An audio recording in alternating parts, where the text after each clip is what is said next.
Predstavte si teóriu, ktorá spája tisícročnú mystiku s tou najmodernejšou teoretickou fyzikou. Znie to takmer neuveriteľne, však poďme sa na ňu pozrieť zblízka. Takže v samom srdci tohto všetkého je to starodávna mapa reality, konkrétne 31 sfér existencie z teravádového buddhizmu. A teraz si predstavme naozaj všetko, od povedzme pekelných svetov až po tie najvyššie nebeské ríše. Stáročia ba tisícročia sa to bralo len ako nejaká symbolika, metafyzika. Ale čo ak to nie je len mýtus? Čo ak je to niečo oveľa konkrétnejšie? A presne o tom je reč. Existuje totiž jedna dosť radikálna teória, ktorá tvrdí, že táto mapa nie je žiadna alegória vôbec. Že je to doslova, plán pre rôzne fázové stavy reality a čo je najlepšie, že tieto stavy by mohla vedieť opísať naša moderná veda, konkrétne kvantová mechanika a teória informácií. Dobre, ale aby sme túto mapu vedeli vôbec prečítať, potrebujeme kľúč. A tento kľúč, ten mení naozaj úplne všetko, čo si myslíme, že vieme o realite ako takej. Tým kľúčom je niečo, čomu sa hovorí relačná kvantová mechanika. Je to myšlienka, s ktorou prišiel fyzik Carlo Rovelli a v jadre je vlastne prekvapivo jednoduchá. Hovorí v podstate toto. Nič nemá vlastnosti samo o sebe. Proste nemá. Všetky tie veci ako farba, poloha, dokonca aj rýchlosť existujú len v jednom momente. V momente, keď niečo interaguje s niečím iným. Všetko je to o vzťahu. A toto je naozaj obrovský posun oproti tomu, ako sa na svet pozeráme normálne však. Bežne si predstavujeme vesmír ako nejaké pevné javisko, kde sa veci jednoducho dejú. Ale teraz si predstavme vesmír, ktorý nie je javiskom, ale je samotným tancom. Je to len a len dynamická sieť v interakcii bez akéhokoľvek pevného pozadia. A z toho logicky vyplýva, že neexistuje žiadny ten slávny pohľad odnikiaľ, žiadna jedna absolútna realita. Vždy existuje len realita relatívna k nejakému pozorovateľovi. Sám Rovelli to zhrnul úplne geniálne a jednoducho. Povedal, objekt je súbor interakcií. Len toliko. A táto veta, hoci znie tak jednoducho, má absolútne, ale absolútne zásadné dôsledky. A presne tu sa kruh uzatvára a vraciame sa späť k našej mape. Viete, ak je realita len sieťou vzťahov, potom tá sféra existencie to vôbec nie je nejaké fyzické miesto vo vesmíre. Je to skôr zdieľaná realita. Realita, ktorú spoločne vytvárajú pozorovatelia, ktorí majú podobné vlastnosti, podobné vnímanie. Napríklad my, ľudia, zdieľame jednu takúto sféru, pretože naše zmysly, náš celý aparát, interaguje s vesmírom veľmi podobne. Ale predstavme si bytosť v nejakej inej sfére. Tá by mala úplne iný hardware. A pre ňu by ten istý vesmír vyzeral úplne inak. Existovala by v realite, ktorá je pre nás prakticky neviditeľná. Dobre, toto dáva zmysel. Ale čo potom poháňa pohyb medzi týmito rôznymi realitami? Čo vlastne určuje, v ktorej konkrétnej sfére sa nejaký pozorovateľ ocitne? Nuž, odpoveďou je opäť ďalší starodávny koncept, ale preoblečený do úplne nového fyzikálneho kabáta. Teraz na chvíľu zabudnime na všetko, čo si myslíme, že vieme o karme. Zabudnime na morálnu spravodlivosť, na systém odmien a trestov. Táto teória totiž navrhuje niečo oveľa fundamentálnejšie. Hovorí, že karma, alebo v pálískom origináli kama, je v skutočnosti prísny zákon fyziky. Predstavme si ho ako zákon zachovania energie. Ale v tomto prípade je to zákon zachovania informácie. A pozor, toto nie je len nejaká filozofická špekulácia, toto má naozaj oporu v tvrdej kvantovej mechanike. Konkrétne v niečom, čomu sa hovorí no hiding theorem, alebo po slovensky teorém o neskryteľnosti. A ten hovorí niečo vlastne veľmi jednoduché a zároveň hlboké. Informáciu nie je možné zničiť. Bodka. Môže zmeniť svoju formu, môže sa niekam presunúť, ale nikdy sa z vesmíru úplne nestratí. A tu to začína byť naozaj fascinujúce. Pretože čo to znamená v praxi? Znamená to, že každý jeden zámerný čin, a tým sa myslí naozaj každá myšlienka, každé slovo, každý skutok, v podstate kóduje do samotnej štruktúry reality nejakú informáciu. A ten náš teorém o neskryteľnosti je zárukou, že táto informácia jednoducho nezmizne. Nie, ona sa uloží do okolitého prostredia a skôr či neskôr nevyhnutne ovplyvní budúce udalosti. Zrazu karma nie je mystika, ale priamy, merateľný fyzikálny dôsledok. Takže tu nám zrazu vzniká akýsi, prekladový kľúč medzi dvoma úplne odlišnými svetmi.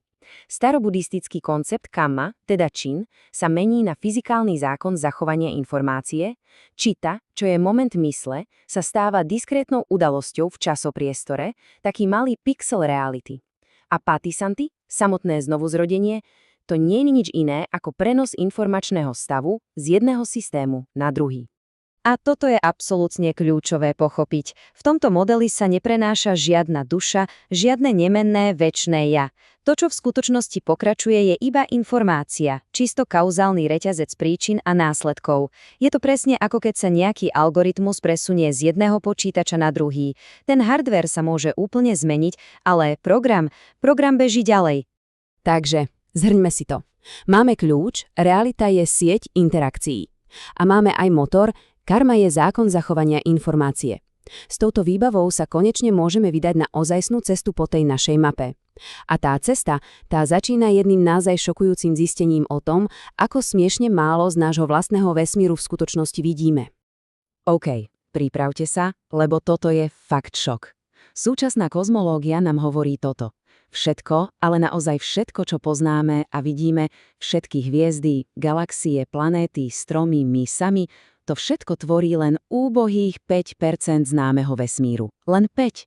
A ten zvyšok, tých drvivých 95%, to je pre nás úplne neviditeľná temná hmota a temná energia. A toto nevyhnutne vedie k jedinej možnej otázke však. Čo ak tie ostatné sféry z tej starodávnej mapy nie sú niekde na druhom konci vesmíru? Čo ak sú priamo tu, všade okolo nás? Ukryté v tých 55% reality, s ktorou naša bežná, normálna hmota proste a jednoducho vôbec neinteraguje? No a táto teória na to ide priamo a predkladá naozaj odvážnu hypotézu. Hovorí, že tzv. Sféry tvaru v origináli Rupaloka, ktoré sú v starých textoch popisované ako svety z akejsi jemnej hmoty, by v skutočnosti mohli byť presne tie svety tvorené temnou hmotou. Predstavte si to. Existovali by v tom istom priestore ako my, doslova by sa prelínali s našim svetom, no pre nás by zostali úplne, totálne neviditeľné. Ale počkajte, ideme ešte hlbšie, do ešte bizarnejších sfér, pretože tá mapa popisuje aj niečo, čomu sa hovorí bez tváre sféry, alebo Arupaloka. A teraz sa podržte. Žiadna hmota. Žiadna masa, žiadna forma, vôbec nič. Iba čistá informácia, čisté vedomie. A otázka je jasná. Ako pre Boha je niečo také vôbec fyzikálne možné? No, navrhovaná odpoveď je rovnako šialená ako otázka. Hovorí, že tieto sféry by mohli byť nelokálne kvantové informačné polia. Čo to znamená? V podstate vedomie, ktoré existuje len ako nejaká vibrácia v samotnej štruktúre časopriestoru. Akoby čisté vedomie bez akéhokoľvek hardvéru. A ak príjmeme tú základnú myšlienku, že informácia je možno ešte fundamentálnejšia ako hmota, tak potom to zrazu aspoň teoreticky nie je úplne vylúčené. A toto všetko nás privádza k tej úplne poslednej a možno najhlbšej otázke zo všetkých. Ak je vesmír naozaj takýto obrovský, komplexný informačný systém, aký je jeho cieľ? Aký je koniec tejto celej hry?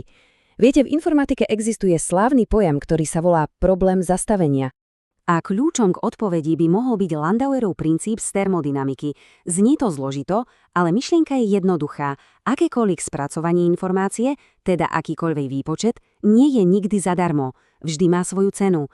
A tou cenou, tým nevyhnutným vedľajším produktom je teplo. Aj to najmenšie vymazanie jedného bitu informácie vo vesmíre vygeneruje maličké, ale reálne množstvo tepla a tým pádom zvyšuje celkovú entropiu, teda neporiadok.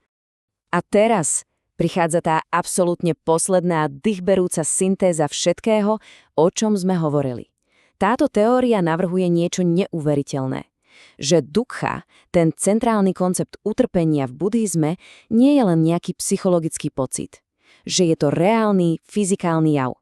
Že je to presne to nevyhnutné termodynamické teplo, ktoré vzniká pri tom nekonečnom výpočte, ktorým je samotná existencia. Celý cyklus zrodenia a smrti, celá samsára je vlastne jeden obrovský vesmírny počítač. A utrpenie je odpadové teplo, ktoré tento počítač generuje. A celý ten cyklus existencie sa tak dá vnímať ako počítačový algoritmus. Konkrétne ako nekonečná slučka. Nevedomosť poháňa ďalšie formácie, tie zas poháňajú vedomie a takto ide stále dokola v tom nikdy nekončiacom kruhu zrodenia a smrti. Z pohľadu informatika je to úplne jasné. Je to program, ktorý sa zasekol v nekonečnej slučke. Program, ktorý jednoducho nevie, ako sa má sám zastaviť. A to nás privádza k tej úplne poslednej, veľmi provokatívnej myšlienke. Ak je teda samsára tento nekonečný výpočet, ktorý ako vedľajší produkt generuje teplo, utrpenia, čo je potom nirvána? Samotné to slovo znamená vyhasnutie. Je to teda konečné zastavenie toho výpočtu, dosiahnutie absolútneho termodynamického pokoja? Inak povedané, ak je existencia programom zaseknutým v nekonečnej slučke, je nirvána jednoducho ten finálny príkaz ukončiť program,